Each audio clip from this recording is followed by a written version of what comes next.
Hi, folks. The following is a conversation between me and Hung Lee. Hung is the curator of Recruiting Brainfood, which is a weekly newsletter.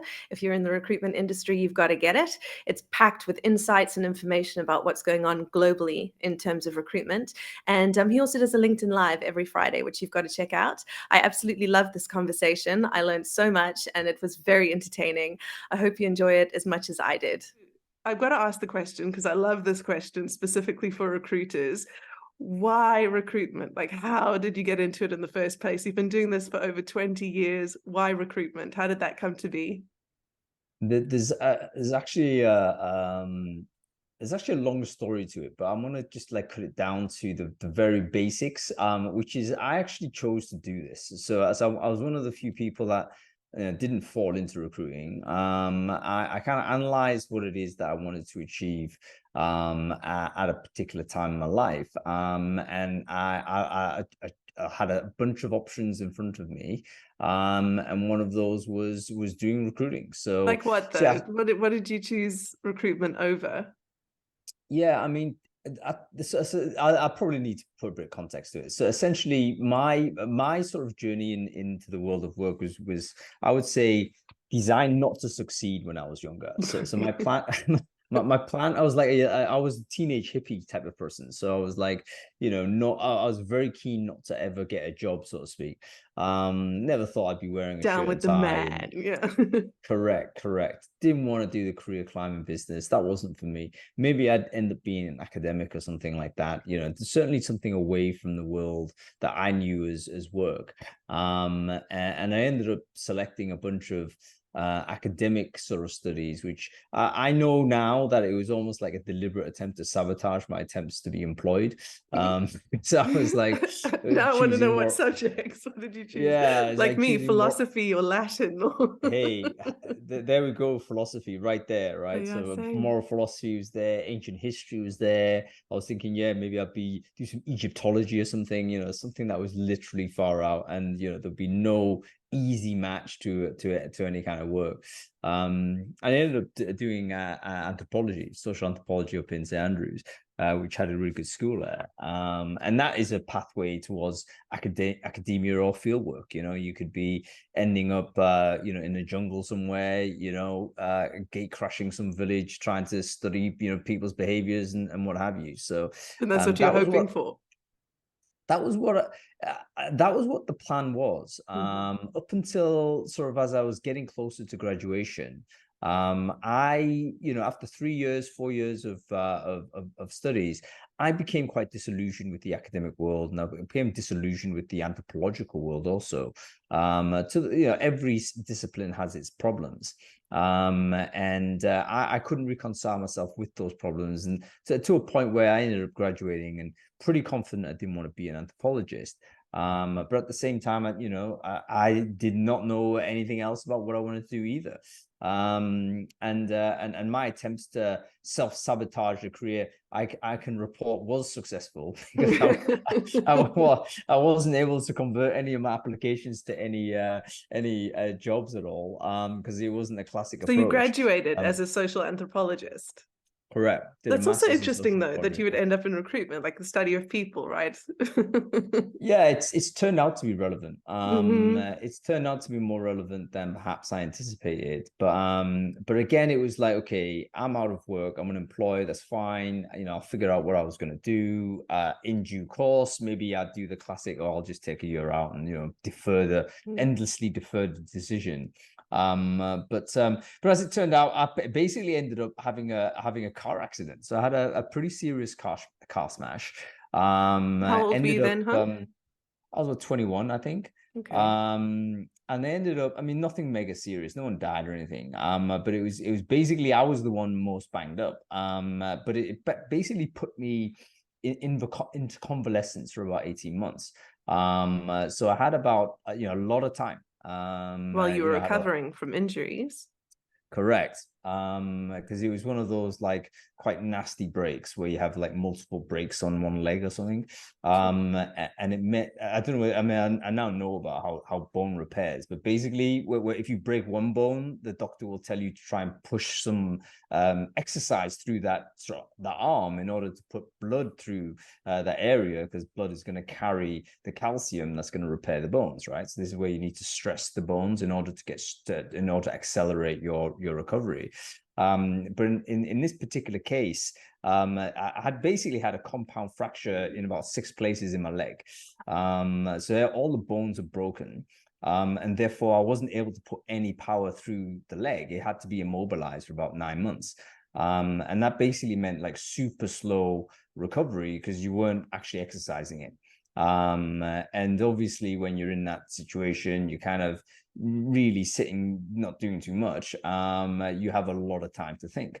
And, you know, I had a lot of time to reconsider, you know, what my choices were and what have you. And I basically realized that, you know, my attempts to sabotage my career were ultimately pretty selfish. You know, it was pretty much about, you know, what was the what I wanted to do, whereas in fact there was other people I needed to think about. You know, you know, my mum was driving the car, for instance, and she was ill and she should not be driving the car, and she shouldn't be working, you know, stuff like this. So I realized, you know what, I got to leave aside these childish ideas, and I just got to get a job that's going to get me moving as fast as I could. By the time I actually recovered from this, I was already like 18 months down the track. So I was way behind all my peer group. And I just realized, you know what, I just needed to get an accelerant.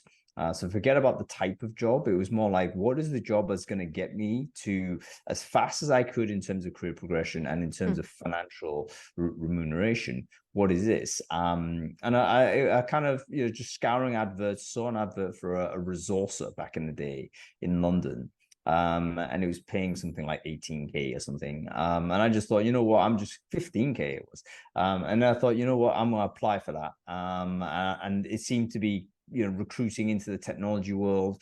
I thought, you know, technology is definitely exciting. This is in the Web 1 era. So I wanted to get involved in some way with that. And then I ended up applying for the job, and I got the job, and you know, Bob's your uncle. So so that's basically how you are talking to the world of recruitment about AI. That's so cool. Okay, so it was like a period of self-reflection, time to get yourself sorted out, stop being, you know, a lazy adolescent, selfish, and get your life on track. And it happened to be that resourcing was the thing to do. So you get into resourcing, and did you feel like, oh, I found my niche, or was it just about it being a platform that you could accelerate yourself from? Did you find you're particularly good at it? Did you like it?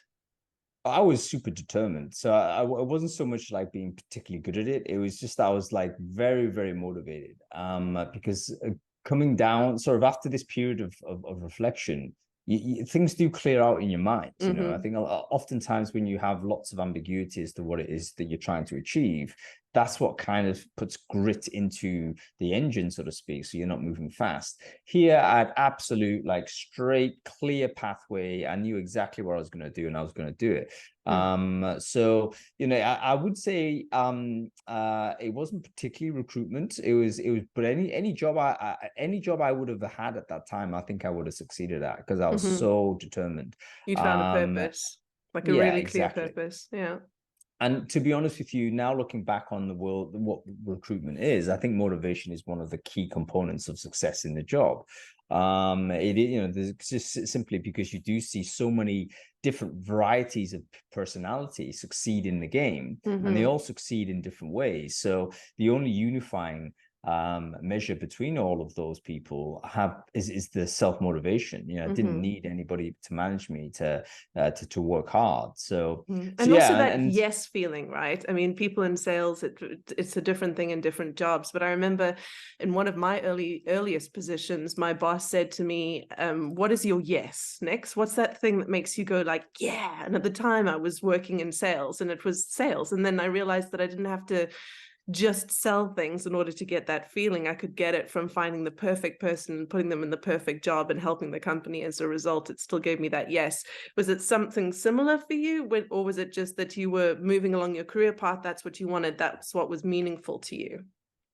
I think what's interesting about sales is that it's sort of a disrespected skill set. Mm-hmm. And anybody, I think if you were in university, for instance, particularly university, it's probably class related as well, in the sense that you go to uni and the expectation is you'd get a professional job, let's say, you'd be a lawyer, accountant, something of this type.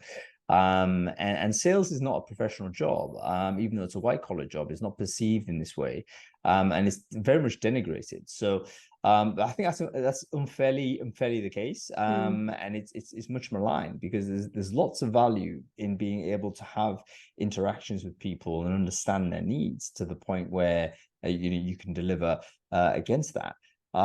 So for me, it was a case of getting over this idea that sales was bad, and which I very quickly did, and then realized, what, there's actually it's really interesting doing the work, because you are having dialogue with very interesting people at a very interesting moment of world history. So again, I contextualized this by saying it was in the Web 1 era. So I got into recruitment in 2000. This is when crazy things were happening on the internet, very similar vibe as it is now, where lots of new companies were being built and heavily scaled up from zero. And that was super exciting, because you were speaking to a lot of very interesting people who are building this future.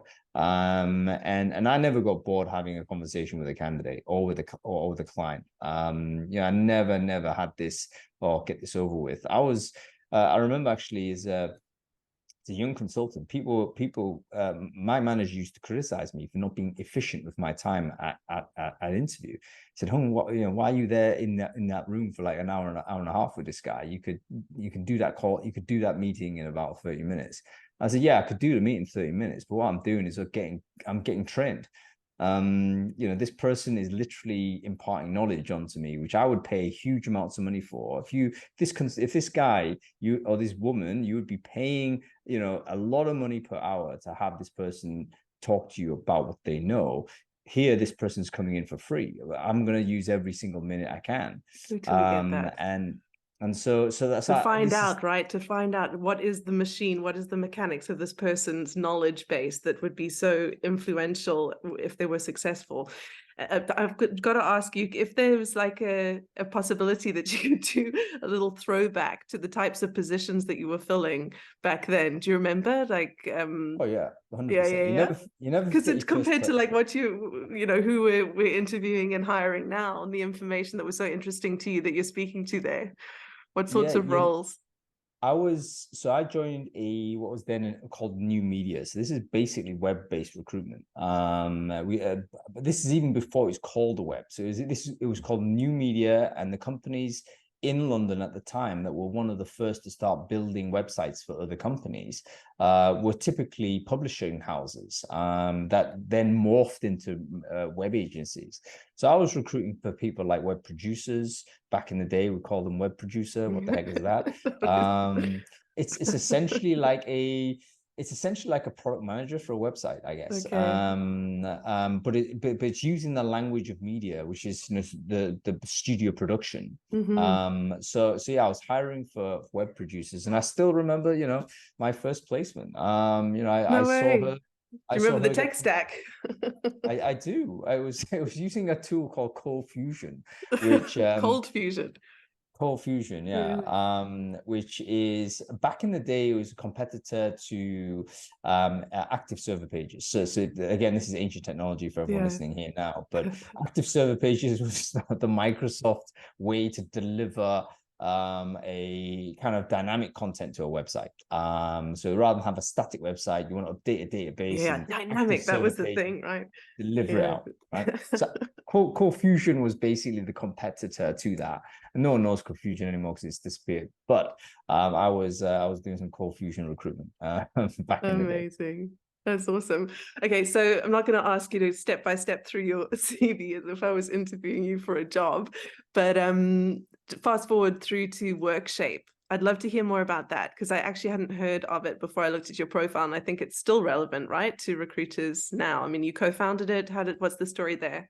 Yeah, so basically, as a bit of a precursor to that, I ended up doing a lot of startup-based recruitment in the early 2000s, 2010s, shall we say? Because I live in East London, loads of tech startups happening here. That was when the tech boom was happening, particularly in London. And I ended up basically knowing a lot of developers. You know, you recruit 30 developers, 40 developers, pretty much you And they end all up know being each friends with. other, and you're all in one area, because Yeah, it's not remote work at that stage. exactly right. So I ended up like, and I'm still friends with them now. So I ended up being good buddies with loads of developers, and in the end, sort of one of them come up to me and he started complaining to me because I was his recruiter friend, right? So of course I was responsible for all of his problems when it came to deal with recruitment agencies. And he said to me, Hung, you know, why do you guys always call me for jobs I don't want to do anymore? And I said, listen, mate, firstly, I'm not responsible for your bad interactions with other people, okay? But secondly, that's an interesting question. Yeah, it gives you 'cause I'm insight, right, into the mind of the people you potentially want to be hiring. Like, what is their experience? How can we do it better, do it differently?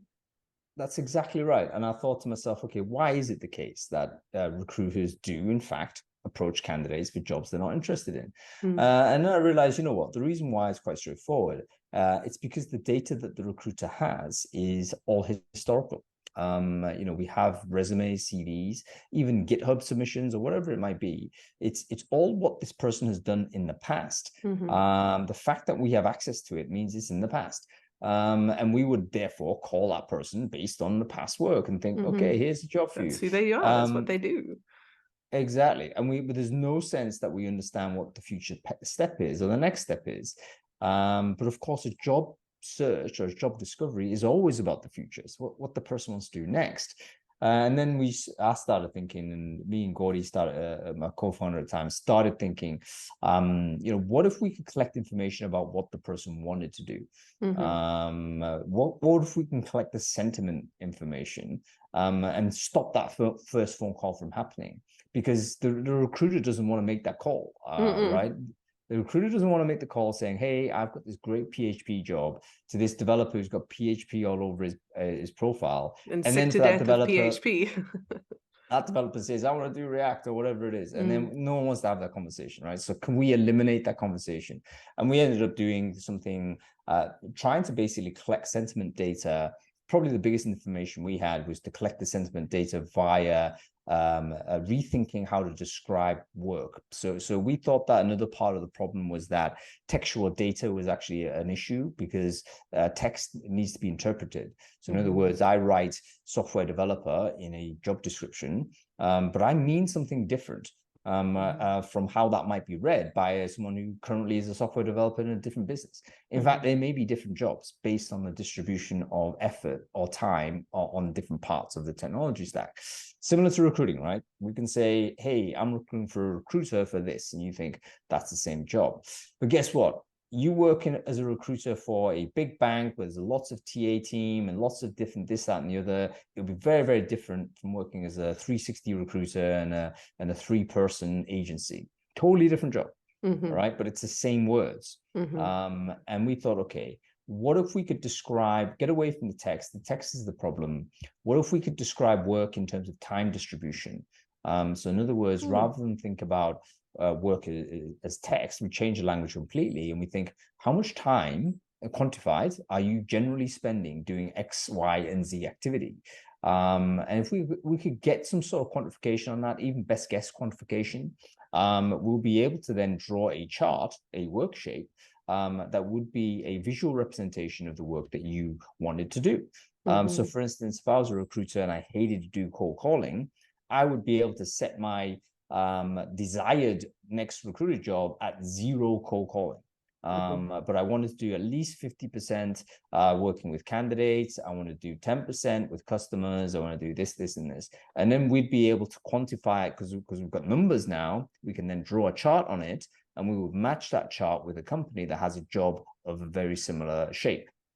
So the entire idea was to eliminate job matching using text and use job matching using visuals, or using charts. And so hence that was Workshape. I So like it. It's like data analysis for people it and was a great prediction. idea. It's a Yeah. great idea, and it remains a great idea. However, we made ultimately business didn't work, and that we had to shut down. But that was as a result, really, of I mean, I was a CEO, right? So basically, I did some bad CEOing in this, and didn't make the right decision. Didn't know what I was doing, really, running a business of that type.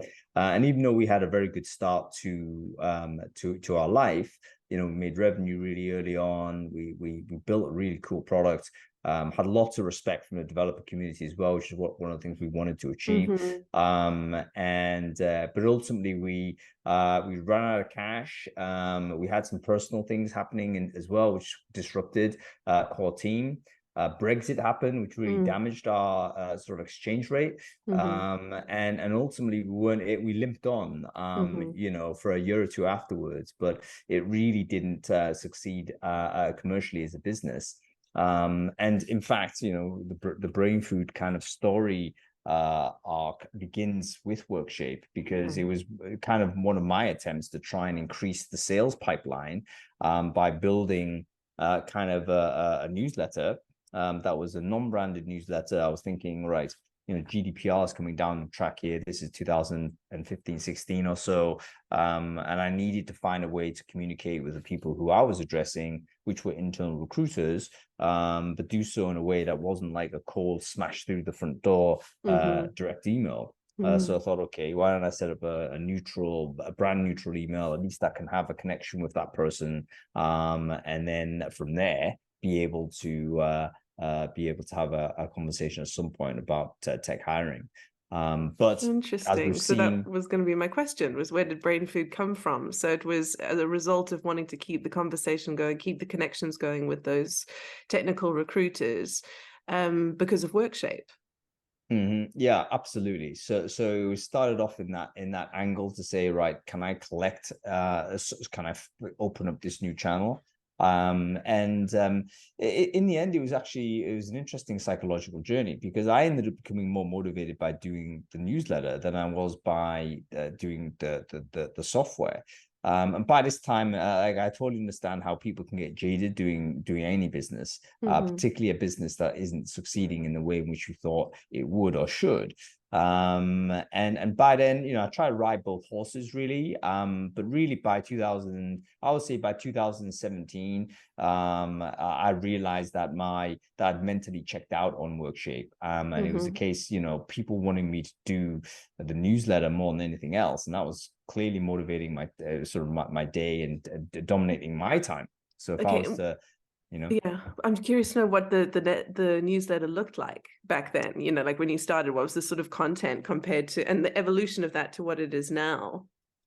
It's actually very similar. So I don't think there's been a huge amount of disruption from the style of the newsletter. So ultimately, it was always a curated newsletter. It was always a case of, right, I'm gonna collect together cool things that I think recruiters should see but haven't. So the entire idea behind Recruiting Brainfood is firstly, lots of very smart people work in recruiting, but the work itself can sometimes be very monotonous. And I realized that, you're going to get a lot of people that aren't getting a lot of mental nourishment, because they're literally, just scrolling through this database, or how many more conversations can you have on this particular role, or whatever it might be. There's lots of drudgery in the job.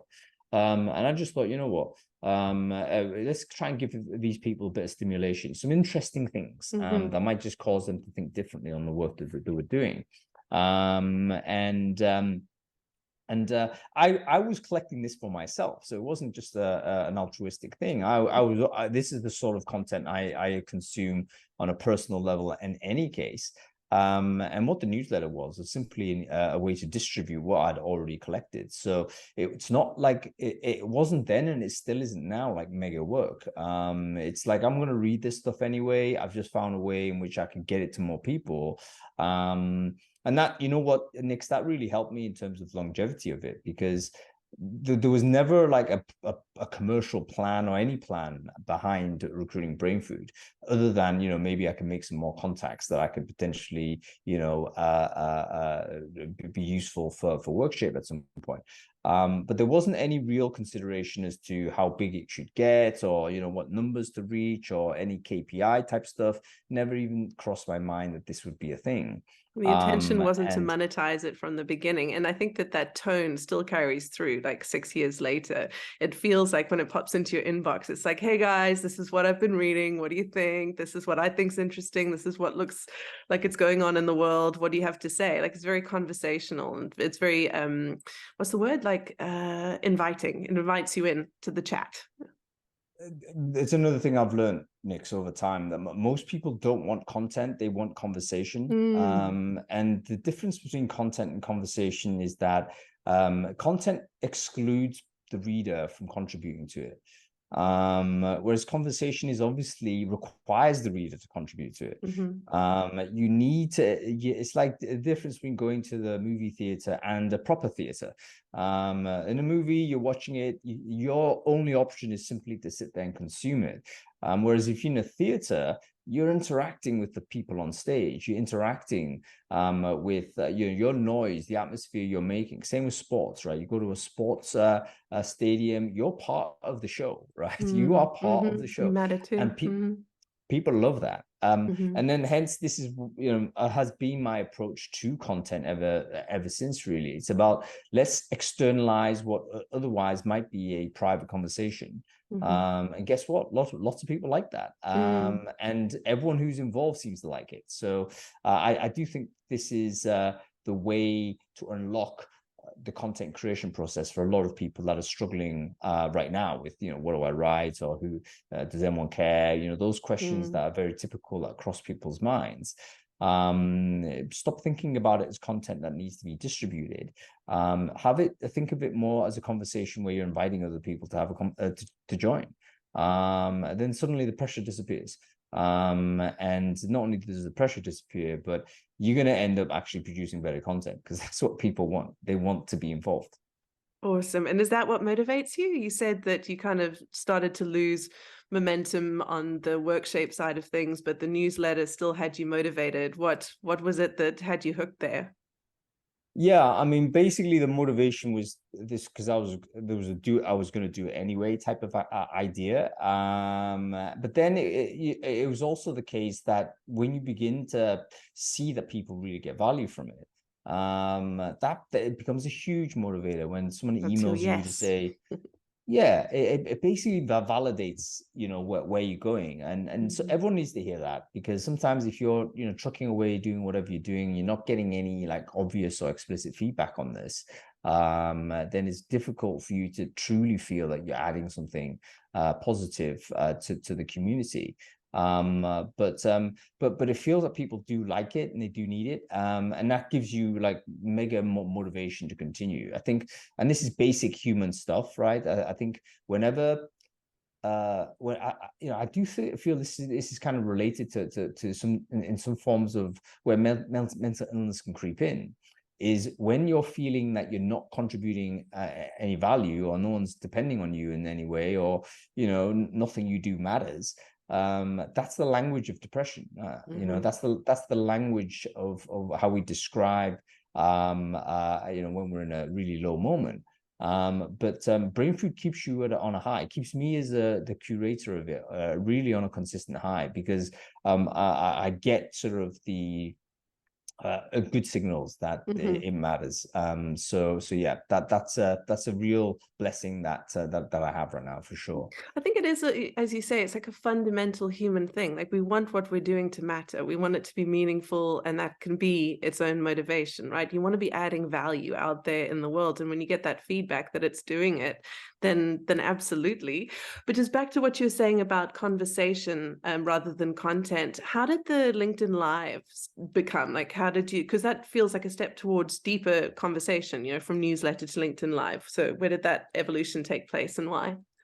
You've just described exactly the thought process. You know, I felt that what was happening when the newsletter was coming out, LinkedIn sort of Brainfood Live kind of started maybe about 2 years after the first newsletter was sent. So Okay. by then we'd already had like I don't know how many people reading at that time, 5,000, however many. But it was getting to the point where actually maybe people want to talk about what was actually shared in the newsletter. So there's a few people, because people were emailing me or messaging me kind of just on spec to say, hey, I just read this on your newsletter, is this and this. I thought, yeah, it's cool. And then we had this great conversation. But it was like, again, a one-to-one conversation. I'm thinking, you know what, maybe bring other people everybody might, in.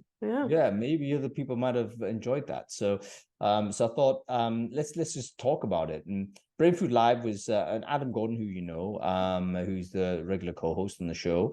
He was one of the very regular readers of the newsletter, always the one commenting on it. And so it became obvious to say, right, why don't we just get me and Adam on? We'll have this chat about it, live stream it, see what happens. And as it happens, not the entire idea was actually to invite people on stage. It wasn't just us. It was meant to be, all right, whoever's reading it can come on and talk about it.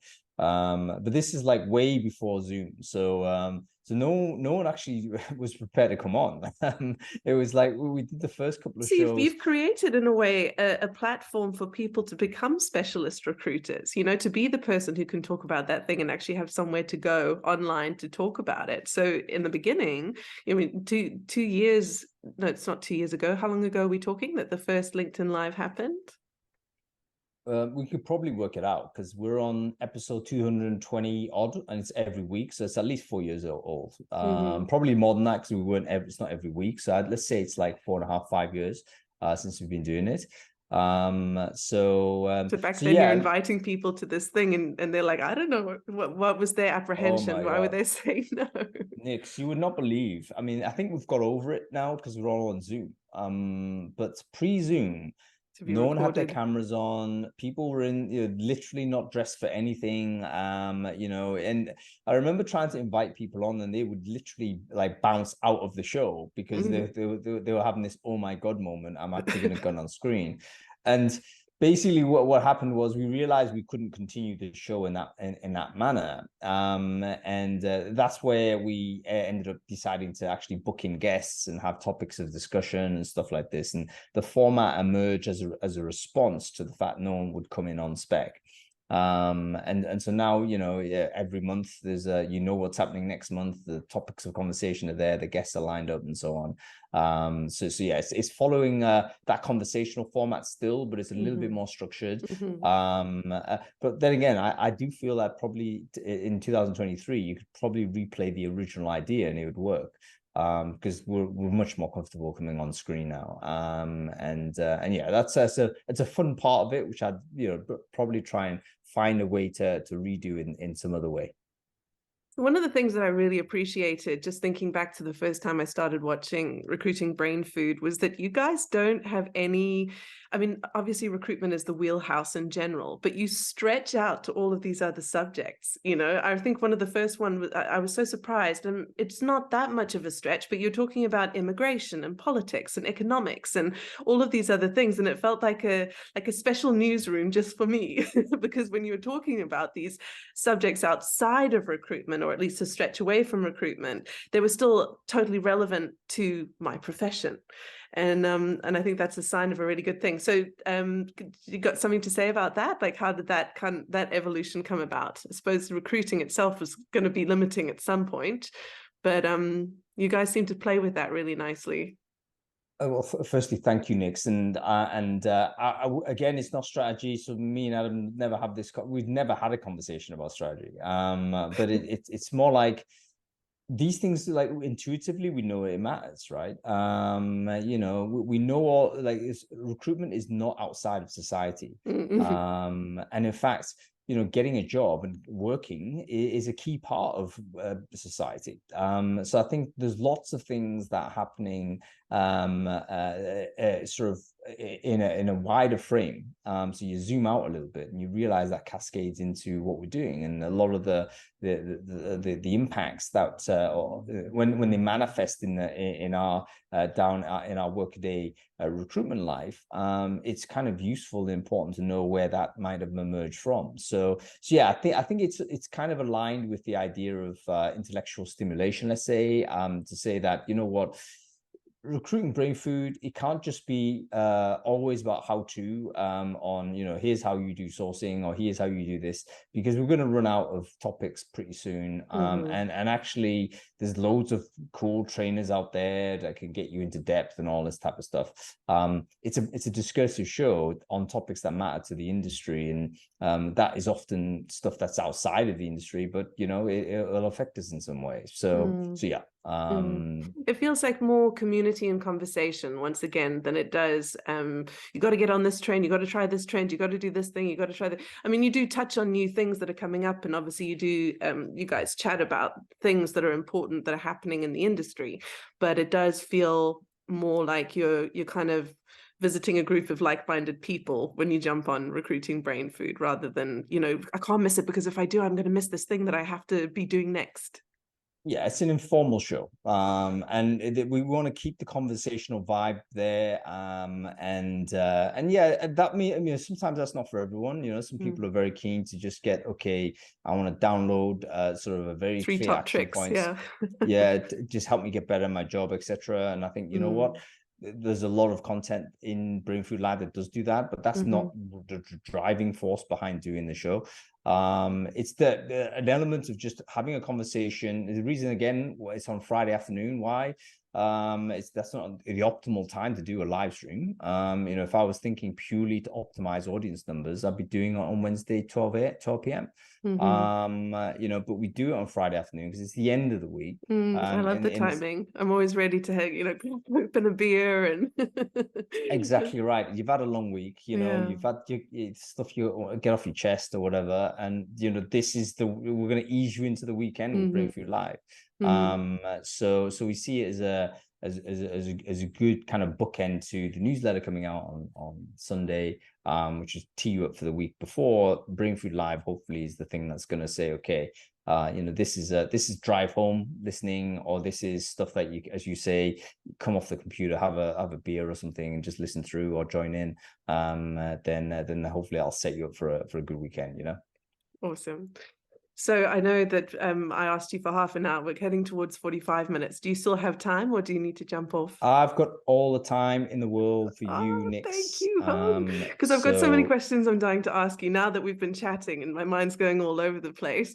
I want to know, because I always take my favorite interview questions and kind of play with them, even when I meet somebody for the first time. So tell me, okay, I can hear that there were challenges with WorkShape, but within Recruiting Brain Food, has there been a oh fuck moment where it was like, shit, I've screwed up something terrible? Like this is like the moments where your heart like stops, like, you know, where you've really screwed up. Sure. So can you tell us some of those? Yeah, absolutely. So one of the Brain Food comes out every Sunday, very solidly at a certain time. So in UK time, 7:30 every Sunday on the dot, it goes out. And that was something I wanted to commit to, simply because I realized that it's a really good way to do audience building. So anybody who's trying to build audience, like if you're very consistent in terms of your cadence and your timing, then usually that helps, because people can end up getting habituated to it. And I knew this because I read a bunch of newsletters, and you know, one of the newsletters I always read, a newsletter called Exponential View, by my ex-boss, Azim Azar. He also used to send very, very regularly at a particular time, and I recognized that I'd actually been habituated to read it, right? So I became one of these super committed, Pavlovian. You know what, every Sunday go at 7:30. I was at a party on Saturday. I didn't want to leave, but I had to leave on Saturday because I knew I was sending this thing on Sunday morning. I had to make sure everything's okay. So I'm very disciplined this way. However, big mistake was, there's a couple of times where it hasn't been sent on Sunday 7:30.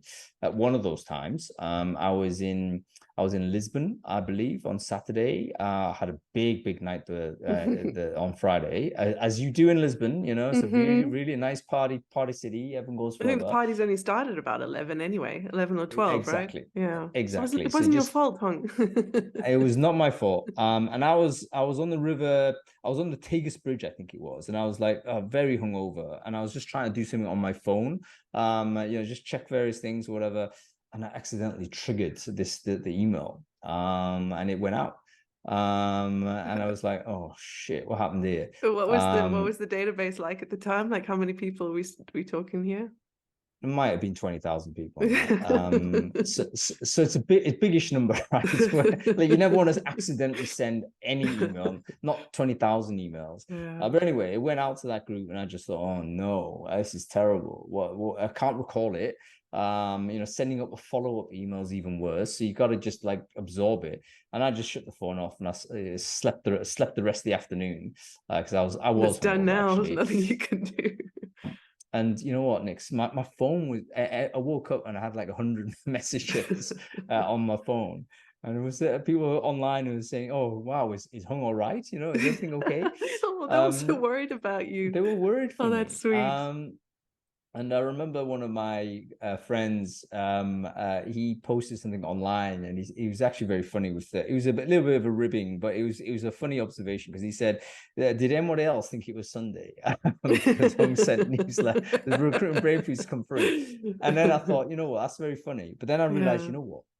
That's actually really powerful because it means that lots of people have indeed been habituated to expect this on Sunday. And in fact, lots of people were checking in because they felt that something was a bit off. And indeed it was, because I was very hungover.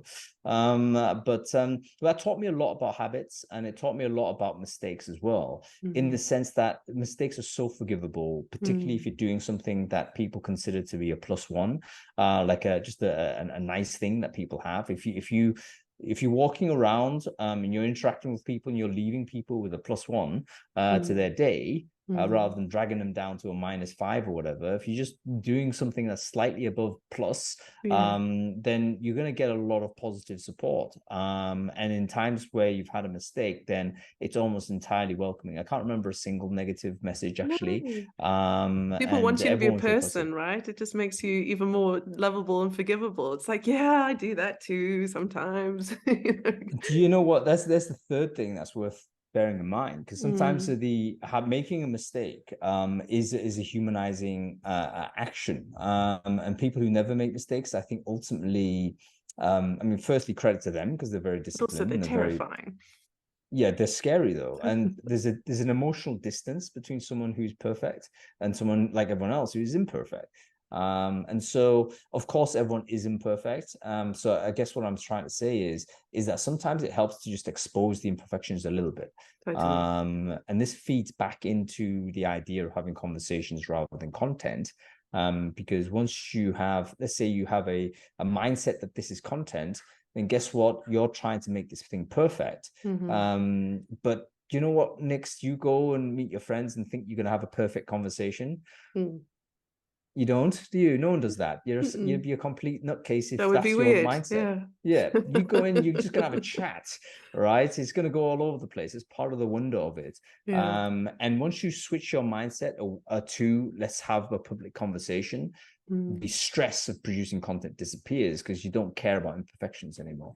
So you're a real advocate for more people doing podcasting, more people having these kinds of public conversations. And so what I mean, I've heard from you your reasons for that, but just to speak about it some more, I mean, you were so generous with like, sure, next I'll be on your thing, even though you're like the third person, it's a brand new baby, nothing, you know. What's your sort of philosophy? And you seem to be very, like I say, generous in that space. Like, what's the reason for you really advocating for more people doing it? For me, it's actually an issue of diversity, Nick. You're tired of hearing yourself speak. Yeah, I got to get myself off air. No, but I'm like an egotist like everyone else. I mean, I'm quite happy to hear myself. But, and here's the big but. I think that everyone has got some observation that can add to the collective intelligence of the community. That I'm convinced that's true. Simply because we're all operating with our own sets of skills and our own direct experiences. One thing I've learned over time is that it's actually very bad if we have an oligopoly of voices on the community. You're not going to get a real vision of how the world is if all you're doing is listen to 2 or 3 podcasts, or there are only 2 or 3 newsletters, or whatever it is. Whatever the media it is, for me, it's much better and healthier if we have a massively diverse place, even if it's endless. People say, oh, everyone's yet another recruiting podcast or yet another recruiting newsletter, or whatever. I'm thinking, yes, bring it on. Any ecosystem you look at is always it's not one of these monocultures where everything is like, all the trees are separated by precisely 63 inches or whatever. No, a true healthy ecosystem is a chaotic, organic, a thriving mess that's going in different directions in different places, and sometimes it'll injure you, sometimes you'll discover an amazing crop or whatever it is. It is what that's how life should be, and I think that media needs to go in that direction. So I think one of the worst things we can see in the media environment is that it's overwhelmingly dominated by very few actors, oftentimes presenting a very narrow worldview, and even without being unkind, oftentimes that worldview, that narrow worldview, is often deliberately not objective. In other words, there's an agenda that's being pushed by this narrow worldview, but because this media organization or these group of media players have a dominance over it, it can very quickly be a narrative shaping power. It shapes the infrastructure, the cognitive environment. It shapes that. And I think that's very dangerous. That's very dangerous at a political level, but it's also very dangerous at every level. So imagine you draw it down to the family. Let's say you have a family. There's one dominant figure in your family. Everything goes through that person. Nobody says anything but this one person. I'd put it to you, that's probably not very healthy. Same with the company, a company context. You have one dominant figure. This person says jump, everyone says how high. Not very healthy. So it's not just, sorry, it's not just that it's not just that it's more interesting if it's diverse. You're actually saying that it's really important that it's diverse.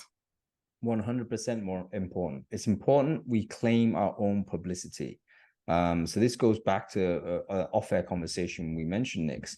But right now we are very, very precious about our privacy, which I understand. It's important that we have command as to who has access to, our personal data and so on. But I think that also we shouldn't forget that there's also public spaces that we rightfully need to inhabit. And if we don't inhabit those places, or we don't fully live in those places, then other people might do so. And you don't know particularly whether that is a good outcome or not if you just concede that space. So in my view, what needs to happen is that everyone has got something to say. I think people should say it, and you should say it as publicly as you can. That's not like shouting, look at me. That's just you contributing to the health of the discourse in the industry and in society at large. If you look at, for instance, circumstances where voices are silenced, or people are marginalized. I mean, every country, every culture, every family has gone, every group of friends has been through something similar, where there's an experience where there's been someone who's been marginalized. It may well be that you've been a victim of this, and you've been quietly or softly deplatformed off your family WhatsApp group or whatever it is, right? These things can happen. Very, very damaging, and very, very difficult. So in my view, we have the opportunity these days with modern media to claim our space, claim our little part of this digital universe we're inhabiting, and we should say our piece. So yes, diversification, polyphonic ecosystem, that's what I think is healthy, and that's what I think I will support. And even though I obviously enjoy your company, Nix, and I was always going to be on your show, but anybody setting up a podcast, I'm saying yes to immediately. And I say no to a lot of podcasts that are a much bigger scale, because, you know, you don't need any more listeners to that organization. But new ones coming up, yes every time, because I think I can give it a bit of a boost. And why not? We need more voices. So that's awesome. Yeah. Awesome. Well, I really appreciate it. And it's been so fun.